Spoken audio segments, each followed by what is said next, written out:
पुढच्या वेळेस सगळी यादी आपल्याला असं करता येतं मतदान यादी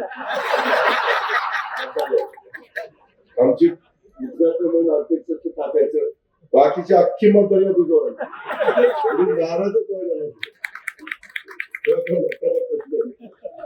काय रे मी मगाशी सांगत होतो की मी चॉपरने येणार होतो पण गाडीने यायला लागलं आणि डुडीला सांगितलं की बाबा आपल्याला गाडीने जायचं ते महाराज माझ्याकडं 6:30ला आले.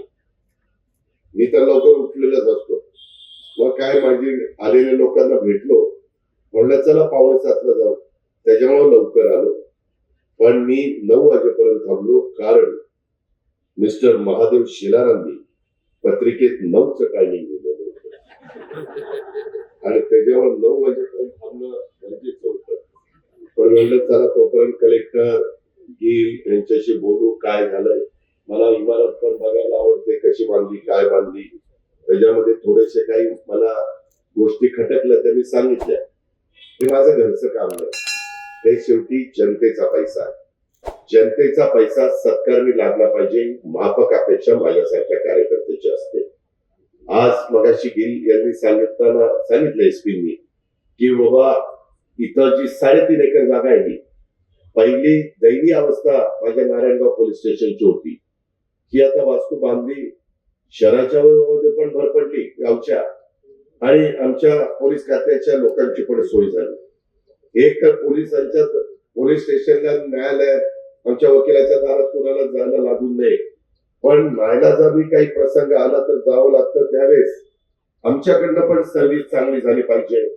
आमच्याकडनं पण कोण जर चुकीच्या प्रवृत्ती डोक्यावर करून पाहत असतील तर त्यांना योग्य पद्धतीने धडा शिकवला पाहिजे. शासन झालं पाहिजे त्याच्यामध्ये कुठलाही राजकीय हस्तक्षेप नसला पाहिजे आणि कायदा सुव्यवस्था राज्यातली आपल्या भागातली सगळीकडची चांगली असली पाहिजे. ही माफक अपेक्षा सर्वसामान्य माणसाची असते सर्व जाती धर्माच्या पंथाच्या लोकांची असते आणि ती चुकीची नाहीये. त्या प्रकारे आम्ही सगळी चर्चा करत होतो. 9 वाजता मी बरोबर उद्घाटन केलं. मी का थांबलो असंच परवा 1 मेला झेंडावंदन होतं आणि झेंडावंदन करून मला वाटतं मुंबईला जायचं होतं. काहीतरी कार्यक्रम सीएम साहेबांनी ठेवलेला पीएम साहेब आलेले होते आणि पीएम साहेबांना रिसिव्ह करायला आम्हाला झेंडावंदन करून सीएम दोन्ही डीसीएम गव्हर्नर या सगळ्यांना प्रोटोकॉल प्रमाणे जावं लागतं आणि साहजिकच दिवसभर सीएम साहेब पीएम साहेब 10:30 ते 5:30 पर्यंत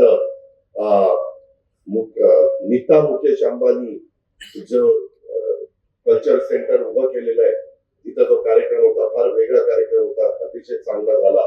पंतप्रधानांनी पण वेळ दिली. तिथं जायचं होतं आणि एकाने मला उद्घाटनाला वेळ द्या. मी त्याला म्हणलं की तुला 6:30ला वेळ सकाळची यायची असेल तू ये. त्याने घेतली 6:30 पण दुर्दैवाने मी तिथं गेलो 6:15ला आणि मला वाटलं आता कोण येणार नाही. मी आपली तीत कापली 6:20ला. आमच्या एक भगिनी खासदार आहेत त्या नाराज झाल्या की 6:30 सांगितलं 6:20ला का कापली म्हणून दुरुस्ती केली आणि आज लवकर आलो. तर मला माझ्या प्रोग्राम मध्ये 8:45 पण मला गिल यांनी सांगितलं दादा 9 आहे. मग पुन्हा पत्रिका मागवली तर 9 आहे. म्हणलं 9 वाजेपर्यंत थांबायचं. सगळ्यांनी वेळेत या. वेळेत आले ते थांबले. आता आमचे आमदार इथं शरद सोनवणे येऊ शकले नाही. काय येऊ शकले नाही त्यांनी काल मला फोन केला होता. मी नाराज आहे म्हणले दादा. म्हणलं काय रे भाऊ का नाराज आहे. ते म्हणले मला इथं विश्वासातच घेतलं. मी आज सदग्रस्ताला फोन केला म्हणलं ते तालुक्याचे आमदार आहेत त्यांना बोलवलं पाहिजे त्यांना निमंत्रण दिलं पाहिजे. मला मुख्यमंत्र्यांनी पण सांगितलं. मी मुख्यमंत्र्यांना पण सांगितलं सगळ्यांची नावं टाकतो आणि सगळ्यांची नावं टाकली. कुणाचं ठेवलं सगळे प्रमुख घेतले. तुम्ही पण भेटला ना त्यांना. त्यामध्ये त्यांनी पण फोनवर संपर्क साधला. ठीक आहे मित्रांनो हे बाबा पुढच्या वेळेस सगळी यादी आपल्याला असं करता येतं मतदान यादी आमची उद्घाटन म्हणून आर्थिक टाकायचं बाकीची अख्खी मतदारी तुझ्यावर नाराजच व्हायला काय रे, तुम्हाला मी सांगतो, नावात काही रे नसतं. तुम्ही माणसाच्या मनात तिथं समोरच्याचा असला की सगळं होतं.